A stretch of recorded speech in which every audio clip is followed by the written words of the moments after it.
Many of us who were once Christian but eventually deconstructed and left Christianity share a certain experience. We begin to discuss our deconstruction or former faith, whether publicly or privately, and in response we hear an assortment of belittling, prejudiced, unfalsifiable, or simply unfounded statements about the error of our ways. You just left because you want to sin. You hate God because life isn't perfect. You're trying to destroy the faith by sharing your story. You were never a true Christian. Your faith was obviously theologically weak, etc. As unpleasant as that experience is, we continue moving forward. As time goes on, we notice those same responses being aimed at us regardless of how we explain our deconstruction, and even begin to see that people with very different deconstruction stories also receive those exact same responses. It's maddening. But after a while, our frustration with these responses becomes diluted with boredom. It becomes difficult to care when all too often, Christian responses to deconstruction stories are predictable. If you're like me, though, you've wondered why that is. Why, often regardless of the details of the story, how it's presented, or sometimes even the denomination of the Christian responding, are these responses so common as to be anticipated? Well, I think a significant factor in play here is the inherent groupishness of human psychology. We are social creatures, and as such, our thinking naturally falls into patterns which serve to reinforce loyalty to our in-group and animosity toward our out-group. These groupish patterns of thought are well studied within the field of social psychology, and one can utilize that body of knowledge to understand why certain Christian responses to their out-group are so common. Before I begin discussing specific responses and the phenomena behind them, allow me to make a clarification. Many Christians do not and would not respond to deconstruction stories or non-believers in the ways we're about to discuss, and I don't mean to imply otherwise. It's simply that enough Christians give these responses enough of the time that they can be considered, unfortunately, common. To my non-Christian viewers, remember to judge people as individuals based on the content of their character, and refrain from using the subject matter of this video to make hasty generalizations about diverse groups of people. Combating bias as destructive to intergroup relationships is what this video is ultimately about. You just choose to disbelieve because you want to sin. Too many of us have heard this one. Someone explains why and how they deconstructed their faith, with that explanation usually having nothing to do with a desire to sin, and a Christian inevitably makes this accusation as if they can read minds. I said, why? Why do you want a book on Buddhism? Well, my friend, she was a Christian and she just became a Buddhist. I said, look, I don't know your friend at all, but can I just ask you one question about her? Did your friend begin doing something that Jesus and Christianity would consider immoral recently? And she said, yeah. I said, bingo. The issue isn't Buddhism. She's not a Buddhist now because she thinks it's true. She's a Buddhist now because she wants to say she's spiritual and not have any moral accountability. This response is an example of the relatively straightforward outgroup bias, which includes negative categorizations, feelings, or ideas about people who are not part of our in-group. Instead of understanding someone's deconstruction according to the information presented, it's asserted that the person is morally weak and lying about their own reasoning to cover up that immorality. It reduces a complex issue, which can take empathy and patience to understand, down to, that person who disagrees with me must be a bad person. Unfortunately, this response tends to be directed at entire groups, not just individuals. Much of the time, this response is stated as everyone who disbelieves chooses to do so because they want to sin. Yes, all false religion or no religion is an example of repressing the truth in unrighteousness. This is an example of another phenomenon, outgroup homogeneity bias. This is the tendency to assume that the members of other groups are very similar to each other, particularly in contrast to the assumed diversity of the membership of one's own group. When you think about it, it's ludicrously unlikely that every single non-Christian on the planet is a non-Christian for the exact same reason, but it's our innate tendency to see our outgroup as all the same. Realistically, people doubt or disbelieve Christianity for as many diverse reasons as people believe Christianity, and we're all better off if we understand that. Obligatory plug here, I have a video about the history of this Christian cliché where I trace it back to its origins nearly 2,000 years ago. Turns out this bias has been with us even since then. If you want to check that out, it's linked in the description. You're just mad at God, and you're lashing out at Christians by sharing your story.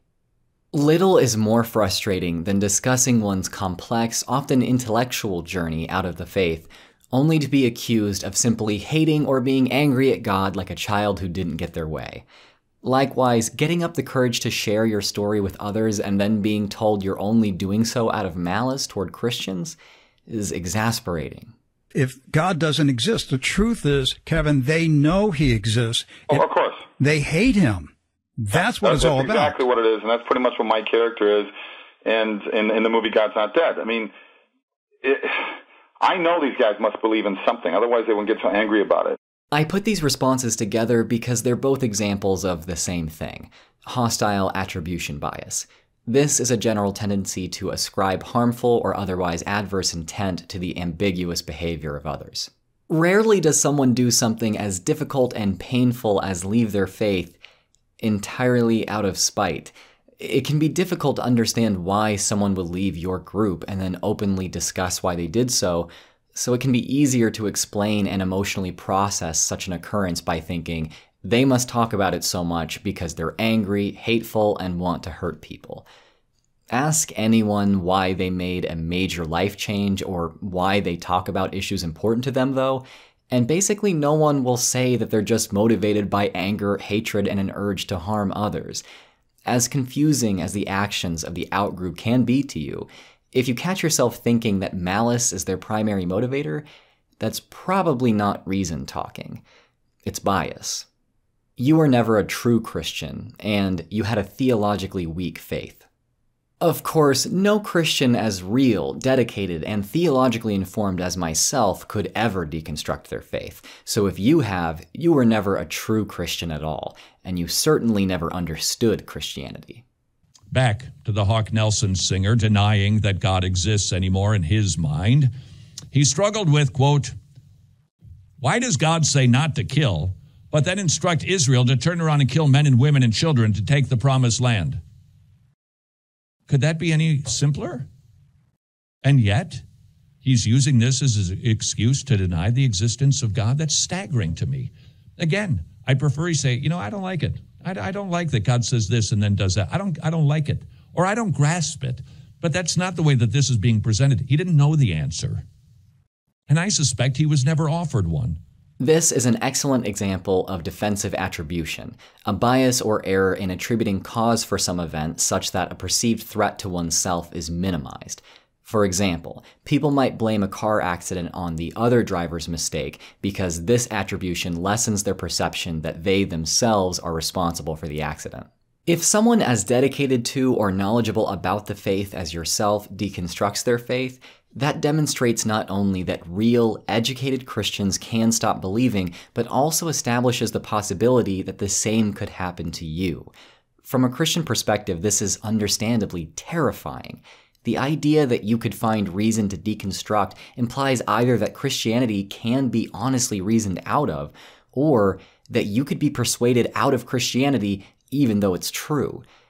Rather than face these possibilities, some Christians will reason defensively.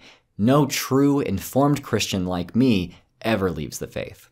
Now that we've covered these biases, I should drive home why I think they're a definite causal factor behind the responses we discussed, as well as the reason these responses are predictable. Christians are by absolutely no means the only religious identity group to respond to their outgroup in these exact ways. Muslim apologists often say the same things Christian apologists say about apostates. You're leaving something you never belonged to in the first place. 1 second. Are you telling me a girl that is told, who understands Islam and loves Islam, which she claimed to, when she's told to say the Shahada, she's going to say no? Yeah. Anyone that understands Islam fully, they will find Never will you leave Islam. Never. Wallahi billahi. No way. We do have our disagreements with the ex-Muslim community, those who are really ex-Muslim, by the way, because we do have a lot of fakes coming out, a lot, with emotional reasons of leaving and blaming Islam. Instead of addressing, and some of them are attention seekers, so I'm not going to entertain them. It's pathetic. You're leaving the fold of Islam not because of its fundamental flaws in its principles or its doctrine. You're leaving Islam because of emotional reasons. It doesn't sound right to me. It's hard. I don't want to practice it. Just because some of them have apostated. Why? Because things are getting a little hard. Oh, it's hard to practice. That's your reason? Now, at this point, one could object to my reasoning thus far by saying that Christians and Muslims say these things because of what their scriptures teach them to think about those who leave the faith. After all, for Christians at least, Romans 1:19-20 says that God's truth is plain to everyone, and that so-called unbelievers are without excuse. Acts 20:29-30 warns that even people from inside the church will arise like ravenous wolves to deliberately deceive people into following their false teachings. Why not conclude that the scriptures are the true cause behind the responses discussed? Well, to answer that, let me read you some atheist posts from Twitter and Reddit. Everyone is low-key an atheist, they just don't want to accept it. I don't want to write too much, but I was making the point that I feel like everyone is an atheist deep down inside. People are just scared to accept it. People have a fear that being a non-believer will lead them to having consequences from their God. Not like that makes any sense. This next one is in reference to churches being closed for Easter in 2020. The only reason these pastors are bent out of shape is because Easter is a big moneymaker. At the root of all these churches is a desire for money. They do not care about their congregation. I doubt many of them believe what they're preaching. What they do believe in is the mighty dollar. I often wonder how many preachers don't truly believe and are in it just for profit. Nearly all of them.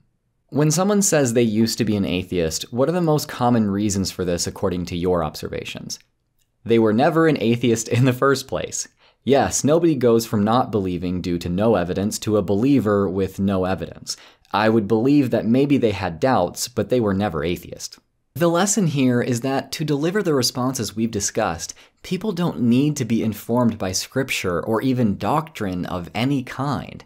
The commonality between Christians, Muslims, and atheists who say all these things is simply the perception of their own in-group identity and subsequent groupish, biased thinking about their outgroup.